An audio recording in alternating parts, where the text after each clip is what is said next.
can this work in families even when, say, the grandmother has no experience of this kind of listening and may interrupt? I'd like to facilitate for the women in my family and extended family. Yeah, beautiful. Absolutely.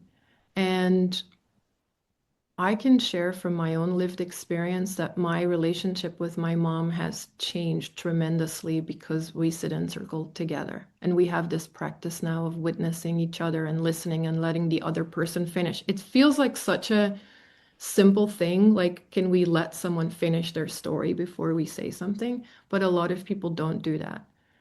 And you might have to be a kind and fierce facilitator for the first few times and say, oh, let's just try not interrupting people and see what happens. But then usually I find that once people have had this experience once or twice and they feel what happens, that they're like, oh, can we do that thing again? My mom asks for it now when she feels like we've had too long apart or we haven't had a deeper connection. She always says, can we do a circle? And we do a circle for two people. So yeah, I highly recommend it. A simple thing you could do with your family, and I know a lot of my friends who are facilitators do this, is like at the dinner table, you could have something that functions as a talking piece that's always on the table. It's like your family talking piece. And you could do every evening, for example, or maybe you do it once a week. You just share and everyone shares what's about your day. For example, a check-in question could be, what's a rose and a thorn? Like, what was something that was good about your day and what was something that was not so good about your day? And then one by one, everyone shares. And that's a way to create connection. And it's simple. It's like a quick check-in, but at least, when we spoke about culture building, it's really important to have regular check-ins and regular sort of people sharing stories about what's alive for them. And that's a good way to incorporate that in your company, in your family. You can do that everywhere. Okay, I'm going to scroll down. Did you feel ready to do your very first circle? Hell no. I've been part of circles and I had a few of these kind of trainings, but I'm scared. Oh, no, I didn't feel ready at all. And there's something that works for me, and I'm going to speak from my lived experience, is that when I start understanding structure, so this training that I have is very heavy on structure because that gives me a sense of safety, is to know that there is a template that I can follow. And that gave me more confidence. So once I learned that there is a structure to it and there's container agreements and these are the things that I can do, it gave me more confidence to start facilitating because I knew that there was nothing missing. So I think that for me gave me that moment where I could step into it. And like now I know that there's not this unknown quantity of what if I forgot something and that's going to come in and it's going to ruin it. That gave me the confidence to step into the work. And I also must say, there is always an element of unknown in this work, and it's a continuous personal development journey. And I know that people have different opinions, and I know that I'm not always going to get it right. And I sometimes have to apologize if I didn't do something right, and that will just always be part of this journey because you are working with people who are speaking from the heart. And I don't think there's ever going to be a time. I mean, I feel very confident in my facilitation now, but I don't think there's ever going to be a time where I feel like I can just rest on my laurels and I'm never going to make a mistake. And that's just part of this work too, I think, is that we have to also become more comfortable with our discomfort as facilitators. A good space holder is someone who can be in that discomfort a lot with what's happening in the space and not budge and just hold it. Because very often when you're guiding people, I mean, I do a lot of transformational work over many days. So I do a lot of rite of passage work and transformational retreats and use circle for that. And there's always one day where people are having those like moments of breaking down and everything feels a little bit messy for them. But I know that we're going to get them out by Sunday or whenever the thing finishes. It's just that they don't see it yet. They might be in this one day where they think, oh, this is really messy for me, and I'm sitting with this old story and I can't get over it.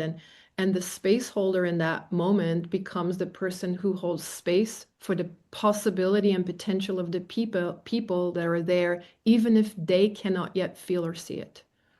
And that's a really, really big privilege. And that requires that you can have a lot of faith in the process, which comes with time. And I can say, in all honesty, such deep trust in the field. I know that there is a larger force that is always assisting when you are someone who has the right structure and intention and container, and that there's something that comes in which you cannot control and is larger than us. And I trust that with my whole being. In the training, we get to feel and experience that and work with that, and it's truly phenomenal. But what it does mean is that you are holding space and you're having faith for the people when they don't have it yet. So it is a bit of a personal development journey of increasing your capacity to hold more discomfort over time. And one of these places of discomfort is learning to show up and saying, I'm a person who does this. I'm this type of leader in my community who wants to create spaces for transformation, and I'm going to step into it. And very often, when you're someone who is a visionary leader and who wants to do this work, it means that you have to show yourself. It's a lot easier to work somewhere and do a job and be like, oh, I work here and I do this job. But when you say, I'm doing something that is, your soul work or something that you're super passionate about, that you want to bring into the world, it feels a lot more vulnerable. So there's also something about stepping into that and taking the first step. And you know what really helps? Having other people that are also doing this work and they're also stepping into it, because then you can support each other. And that's really big. What happens if we miss a class? Nothing really. I try to say it's okay if you miss a class, so you get the replay of the classes, but the modules you'll have forever. And this training is very alive, so it keeps evolving. And it also has a Q&A section. So every week people send me questions and I record videos like I'm doing now so that all of your scenarios are being addressed. And it means that on the modules, you have probably from the last few cohorts, a bunch of Q&As that you can also watch. So you'll have forever access to that. The live sessions we record, but they only stay available until 2 weeks after the training finishes. And the reason for that is confidentiality. Because when we meet in circle, we share personal stories, and I don't want them to live on the internet forever. So you have access to that link just so you can watch the facilitation parts again if you want to, or if you miss a session, you can watch it, but you can only have access to that until 2 weeks after. So that's important that I share that. Then I also want to say in session 4 and 5, you are facilitating. So I would always recommend not missing session 4 and 5.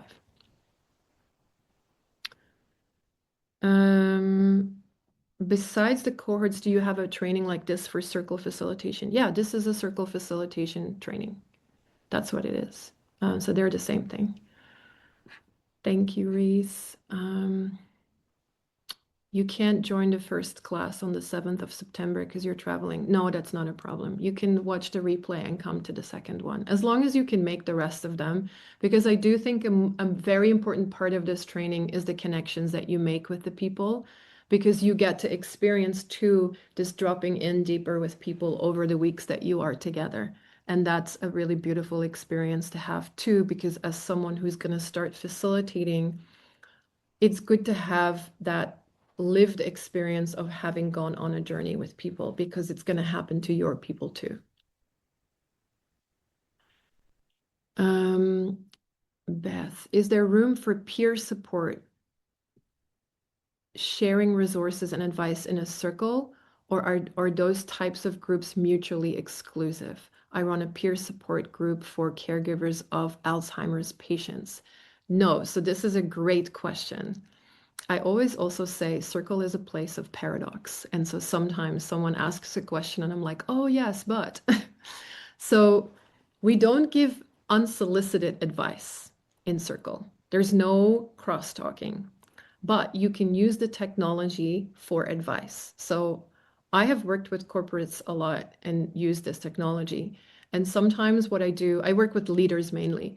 But sometimes what I do is we might check in, we go through the whole template, we check in, maybe we do a story round and say, you know, you would say, tell a story about a time when you were part of a winning team, or depending on what scenario they are in. It could be, say, they went through a merger, and I'd be like, tell a story about a time you went through a big transformation with an organization. This fly is really bugging me. And then they all tell stories. And from those stories, you get a lot of wisdom already. And then maybe we do a witness round, and then we could do a round of, okay, let's all take a moment, and one person comes with a scenario. What's happening for you? And then we're going to pass the talking piece around and we're going to see, and maybe it's a popcorn, so it's not everyone has to share, but maybe we listen to, are there people who have experience with this particular scenario in this group? And they can offer support. So say in your peer support group here, it could be that first you establish a level of connection, which would be my way of doing it. I would first get people to that level of deep connection from the heart. And once they're in that space where they're dropped in and they're in a regulated state, then I would come with, okay, let's bring our scenarios. And the reason why I do that, and I don't just go straight into advice giving or scenario based work, is because I know that we are more creative and we have more imagination when we have dropped into that place.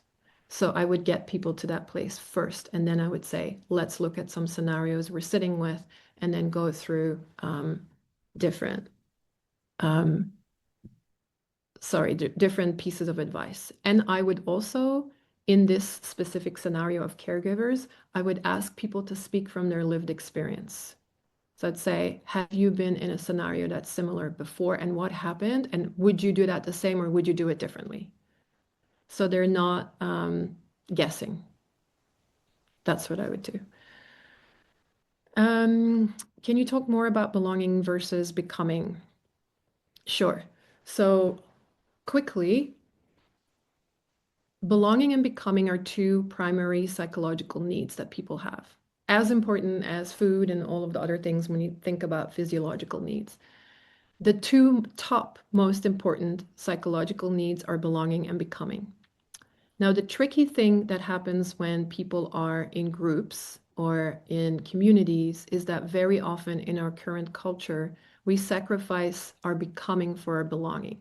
And what I mean by that is that we ask people to conform to a certain expectation of the group. So, in order to belong to this group, you must be da da da da da da da. And very often that means that people have to hide parts of themselves. And I always say this work, or my intention with this work, is that we give people opportunities to become more of themselves so that they're more empowered, more sovereign, and we're changing the culture from the bottom up by giving people more sovereignty. And we can't really do that in spaces where they don't feel like they can be truly themselves. So a good facilitator knows how to create belonging in such a way that people's identity does not have to be sacrificed for it. In fact, they're invited to become more of themselves and bring more. And when they do, that they have this experience of being met with love and not judgment. And I think that's really the work. The real work is, how can we create spaces where people can learn from each other and become more fully themselves and really step into what I call their unique genius, so that they know what their unique contribution to the world is going to be, and they're being encouraged to be inquisitive about that and to be in relationship with that. with that. And I don't think that's fully possible if we're asking them to conform. Yeah. And so we're trying to create belonging, so there is that sense of safety for sure. And they do have that feeling of deep connection and like they belong to something, because that's ultimately what everyone wants and needs. But it's in a way where they don't have to hide or sacrifice themselves. Um, Nicole, can you share how this technique modality is specifically beneficial for facilitating groups for adult survivors of childhood sexual abuse, and if there are special considerations that you discuss during a training course? Great question. I wouldn't say it's specifically beneficial for this group. What I would say is that this technology or this architecture works for every given scenario, and that people ask me very often, how about if I do it with that group of people, or does it work here? And it works everywhere. You will just tailor your questions to your unique audience. And a big piece of the training will also be around how do you craft the right questions for your people? And what does it mean to be trauma informed in your crafting of questions? And I did work with a group of Ukrainian people that just right before the war started, I started working with them, and I'm just talking in terms of trauma and being trauma informed. Right before the war started, I started working with them, and then the war situation happened, and I kept seeing this group. It was online. I can talk about this for a long time. It was amazing and big, and the technology was exactly the same. The technology was exactly the same. And very often we met and we were telling stories about things that happened during the day. And so the healing often occurs not through the specific thing we're prompting, but just the being heard and having people that offer love, and for us to sit in this resonant field and speak about our personal experience. And sometimes these people would come to Circle and they would tell stories about how they'd gone to IKEA to buy new furniture because they had moved to a different city, something like that. And it was so healing for them to meet. So you'll definitely learn the technology, how to create the safety, how to craft the questions specifically for your audience. And I am not an expert in that specific area, but I will give you the tools so that because you are an expert in that area, you know how to tailor what we're learning to your audience. I hope that's making sense. So what I'm saying is there's not a specific section in the manual, for example, that says, how do I work with this group of people or that group of people? But I will give you all of the basics that I work universally. And you will learn how to merge your genius with this tool that does work in any scenario. And I hope that I've answered your question there.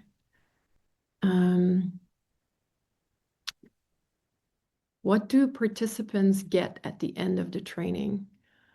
Um, so aside from all of the learnings, what's funny, Cecilia? Thank you for that question. I did the other day, because I have so many feedback forms now, and I did this thing where I put it through my AI thing. I was like, oh, like, can you take all these forms and just give me a general, like, what's the general theme here that people are saying? And the general theme was, I didn't want it to end. The general theme was, I wish we could do this all year. And I think what people get at the end of the training, so I think what I shared is you get the full technology and all of the things, and I think the confidence to start facilitating, and you get the manual and you keep access to the modules. But I think what you get is also that experience that you just have had of meeting these people from all over the world that are doing work just like you and have the same passion as you. And the connections that are created are beyond. And it's really cool. So I think that's one of the biggest things that you get. And what happened, I mean, I went to South Africa earlier this year. I love that place. I know there's some South Africans here. And I met I see. Ah, Velma, there you are. Velma is a student. Hi, Dee. And I got to meet some of the students in real life. And it was incredible. And we all got together, and all of those people that met each other in real life started connecting and doing things together. And it was this just wild activation of this whole place, which was so cool for me to witness what had started and what is happening now. And I can see them posting things on Instagram and supporting each other, and like there's a whole thing that started happening, which is super cool. And for those of you in South Africa, I'm going to come back there in September. So um, hit me up.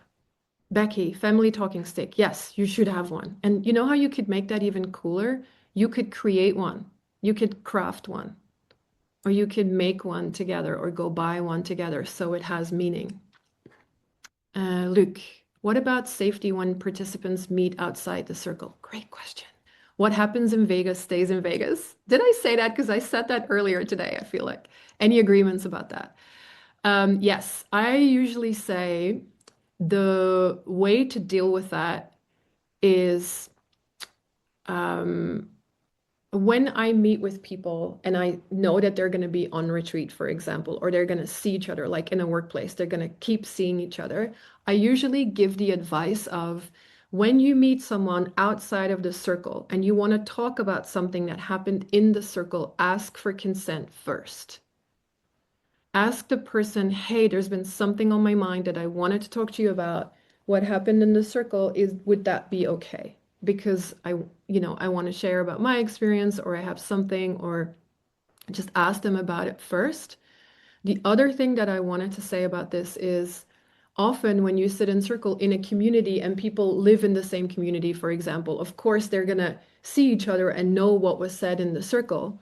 But I feel like in that case, it's more about anonymity. So what I would say is I would never, for example, in my teachings, be like, okay, so here's what happened. And this person, if people know that person, like then I'm taking that story and sharing about it. Would never do that. But sometimes what I do is I'll share a scenario of something that happened in a circle, but the person is anonymous. So I think you can sometimes take a story from a circle and share it with someone because it did something for you. It moved you in a way, and you want to make meaning of that and share it with someone and say, this thing happened, and you share it anonymously. And of course, have discernment around this too. This is also falls under sovereignty a little bit. I feel like people should have discernment around what is okay and what isn't. Typically, I like my container really tight. So I usually say what happens in Vegas stays in Vegas. That's how I like it. And if you want to talk to a person about something, ask for permission. If you want to share a story, please do it anonymously. That's kind of the agreements that I stick to. How do you incorporate this into the workplace when people are hesitant to share personal stories and only want to discuss work? And well, I have a lot of experience with this. And as it turns out, people do want to share personal stories. That's my experience anyway. They actually really love it. And they might be hesitant for like 5 to 10 minutes because the difference, of course, when you work in corporate is that people probably didn't choose to come to your circle. Whereas when you do a women's circle or a men's circle or a retreat, people have signed up to come. And so there's an enrollment practice or a buy-in that's already implied, which it isn't when you go and run circles in corporations. So the drop in takes a little bit longer. That's my experience. So you might take like 20 minutes to 30 minutes before people are like, okay, I trust this person and actually I like this. But my experience is that they do actually want to share personal stories and that it really moves them and that they are ecstatic by the end of it. They're like, oh my God, because they feel seen. And strangely enough, in corporations, when I work with a team for the first time, they often cry, like in really early on. Like it's very endearing. I think it is because people realize this is also something that happens through the field, but people realize that they're going to be seen for the first time and it's emotional and it moves them. And so there's often tears. There's often tears in circle when people come for the first time and they realize I think there's a piece of your soul that recognizes, oh, this is a moment where someone's going to see me. And it's just so moving for people that they cry. And even before they get the talking piece, they're just weeping. It's beautiful. Um, but a way to do this, because I talked about my experience being different, but a way to do this with a corporation would be to go in gently. So you tailor it to the audience. So what you wouldn't do, for example, is a 20-minute long meditation, but you could do something really simple with them as a grounding practice. And then you would say something like, you set the container. Maybe you ask them a question like, what's your name? What did you notice on the way to work today? And they might share. And maybe it's something like, what made you smile recently? Or if you want to go in really light, you could be like, what's something you've been watching, listening to, like a podcast or a series that you've been really enjoying? And why have you been enjoying that? And that's really light, you know? But then people get to kind of slowly drop in.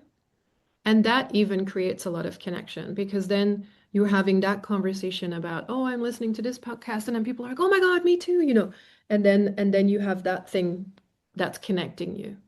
So what you actually want to create over time is these threads of connection between people that were previously unseen or unfelt that then are really hard to disentangle. And that's what creates the belonging. So when you sit in circle, over and over again in a corporation, even if it's really light the first few times, there is these threads of connection that start forming that are really hard to then disentangle. And then it becomes really hard for people to not like each other. So it's really great. It's like gently.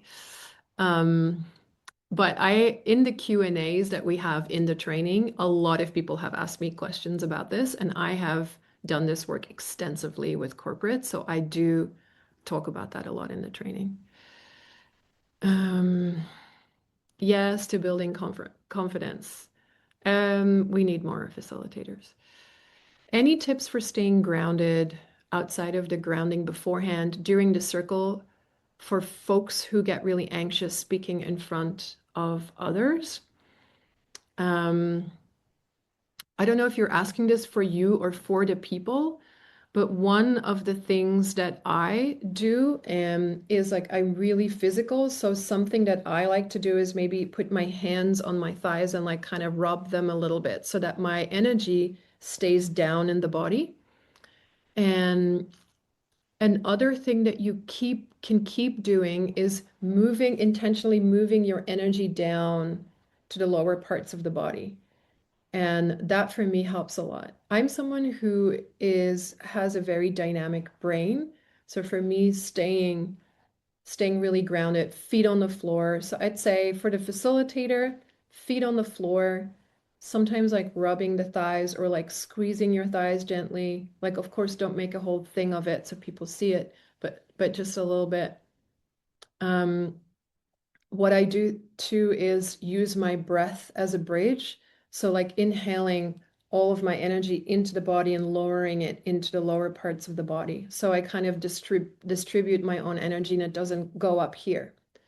Having said that, my feeling is that as soon as we are in circle and people are dropping in, I drop in with them. And then I'm really grounded, like so in my body.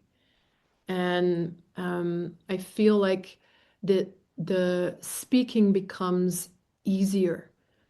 And this is probably the most woo-woo thing I'll say during this whole thing.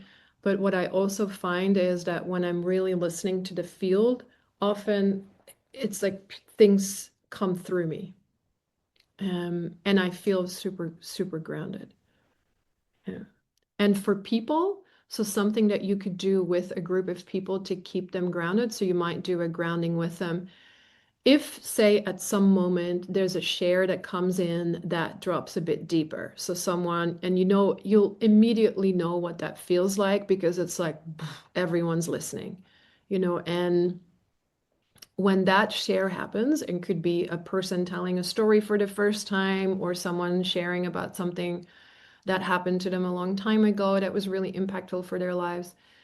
They share, and then what you could do as the facilitator is just say, after that share, let's all take a moment and let's feel our feet on the floor. And let's all invite a deep breath in through the nose and out. Thank you. And then move to the next person. So just grounding the group back a little bit. Yeah. Can you ask the question who is talking questions, or should you keep questions about their story to yourself? I'd say keep it to yourself. Yeah, keep it to yourself in this specific technology. And because that would be considered crosstalk. However, if you're really alive with that thing and you want to know more, and say maybe you have a similar scenario or something like that, and you would want to learn from that person's lived experience, then you could ask for permission after the circle to ask them questions about that. And I would always ask permission and say, I know there was an agreement that we were going to keep what we shared within the circle. And this is my specific scenario right now. And I wonder if you would be open to sharing a bit more. And it's totally okay if you don't want to, something like that. Um, Thanks, Megan. When do we get access to the recorded course, the self-paced ones? A week before. So a week before the training starts, the program opens. If there's a reason why you need to get access sooner, I have one person who's asked that before because they had a retreat, and I think I know Sylvie. They wanted to have the information before they were doing a program, then there is a way around it. So just send me an email. Otherwise, it opens a week before. And I think it's good to be fresh, to have the content fresh in your memory. That's why I open it a week before. So people come to the training and they have recently watched the first module and it's fresh in their mind. Yeah. So this is only limited to in-person spaces, not virtual, Cecilia. No, you get both. So we do the training online. So we sit in circle virtually, and the teaching have virtual and in-person spaces. Yeah, for sure. Thank you, Neela. See you on the 7th of September. Yay, Helen. How much is the discount with the code again? $150. I'll just drop it in again, and there's the code again, and I'm gonna scroll back up again to go to the next question. Oh my God, there's so many good questions. I love it. Okay. Thank you. Thank you, Neela. I felt a bit stuck in my work with victims, survivors, so any new ideas and ways to craft new questions is helpful. In the training, we do a whole module of this. And a good way to craft questions is, here's a simple tip, is always in elicit stories. So say, tell a story about a time when, or tell about a moment in your life where. And the way that you craft the question this is like advanced circle, but you would ask a check-in first and you would see what the theme in the group is. And this is reading the field, and then you craft the question with the theme of the field in mind. That's what we learn in the training. It's basically a big part of the live sessions will go into this work where I show you this is what just happened in the field. Did you feel it? And then I ask everyone, what happened in the field? What were the themes? What are the things? And then together we craft questions. So a lot of the work that we do together is specifically this. And if you would want to, In the Q&As every week, you can send in specific scenarios and then I'll go through that with you. Thank you, Christine. Jolie, I didn't know you were here. Hi, I know some people. Velma, yes, you get a certificate at the end, Velma. Absolutely. Um, do you think that AI will become part of or involved in this work in some way? I don't. I mean, here's the thing, and I've been having this conversation with sort of AI, and maybe I shouldn't say, of course, but I use it. English is not my first language, so very often when I craft emails and stuff, I run it through to do grammar edits, etc. And I do think that this is kind of the antidote to that, this work. Like the work is really about increasing human creativity and connection and depth. And it's the opposite of that. So there's like this weird paradox that's happening for me and people in my world that are like, are you using it? Should we be using it? Maybe we shouldn't be using it. And the jury isn't out on it yet. Growing to do things like grammar edits and all of the things. I would never write a program with AI. And that is like hell no for me. I do this other training, which is transformational program design. So I teach people how to create a transformational program or retreat, and they have to present a program to me, and we go through it. And I always tell them, do not even try. Make this in AI. You can't give AI my framework and then say, here's a framework, please design. Like I will feel it and it will just, what's the point of the training? The point is that you become a leader who can lead from your own genius. You've lived such a rich life. That's what we should be leading with, and anyway, my cheeks are getting hot. But I feel like it's important that we actually become a movement that is something different, where people are encouraged to bring more of themselves and more creativity and more imagination. I don't think that AI is going to save the world, but I do think people with more imagination could, you know. So anyway, don't quote me on that, but no, actually quote me on that. Who cares? I think people will become increasingly, yes, I do think so too. Lindsay, I want to start with grief and joy circles. While I've got a ton of knowledge about trauma and healing practice, I'm not a professional, so have imposter syndrome engaging in this work without a therapist credential. Any thoughts here? Oh, yes, I am not a therapist either. And I think that you should lead with your own genius and just be honest about that. So I also don't think that circles are therapy. They're not. They can be therapeutic for people. People might have an experience of healing. They might have an experience that changes something for them, but it's not therapy. And I actually believe that it is really, really important that we are able to start guiding people. And you're not supposed to teach them anything. You're not a teacher, you're not a guru, you're just someone who offers the opportunity for people to gather in a space that's generative. And so all you need is your own human experience to be able to do that. And you need a technology so that you know that you're safe, your space is safe. And there is a template to it and a structure to it.